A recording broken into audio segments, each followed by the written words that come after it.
Nesta xornada os obxectivos principais eran a de seguir consolidando este Consello Alimentario que se articula como órgano participativo que dá seguimento ás diferentes medidas plantexadas na estratexia.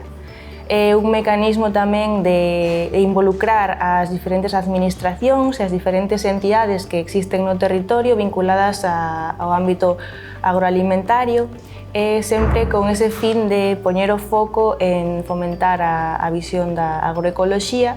e tamén o compromiso de avanzar con feitos reales e non con compromisos vacíos. É unha fórmula participativa que realmente nos permite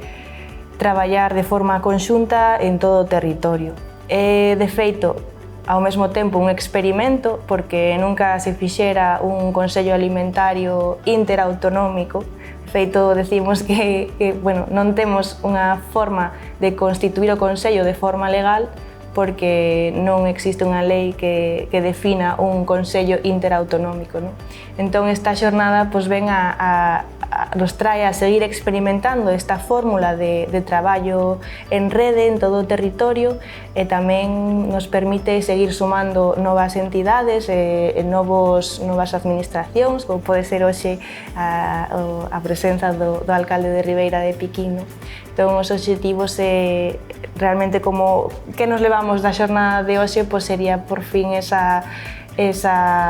folla de ruta para o 2025,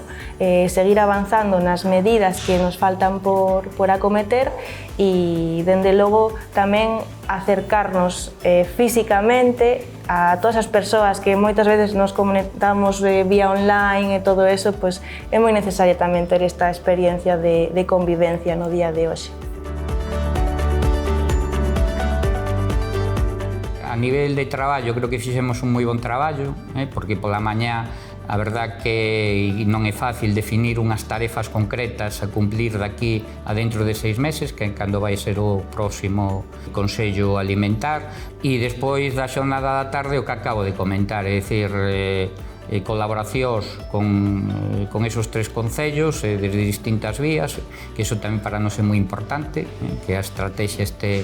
dentro dos concellos e cos centros educativos que foron un exemplo magnífico de como replicar este modelo en outros centros, que é como se mellor se aprende, non? É dicir, cando alguén ve o que se está facendo e además o resultado magnífico, pois sempre anima cando menos a querer intentalo. Todas estamos dispostas a colaborar, que todas queremos na mesma idea, que iso é fundamental, é dicir, de que necesitamos unha agricultura sustentável desde o punto de vista orientada desde a perspectiva da agroecoloxía, é dicir, unha agricultura que non só produza alimentos sans, sino que sexan asequibles a todo o mundo e que non estraguen o medio, que sexa de cercanía, é dicir, porque iso ademais axuda a crear comunidade, e non só a crear comunidade, eu creo que tamén axuda a crear un pouco de ser orgullosos do que temos ao rededor, e non simplemente de convertirnos un elemento comercial, un elo máis desa cadea de comprar, comer, incluso nin disfrutar do que comemos,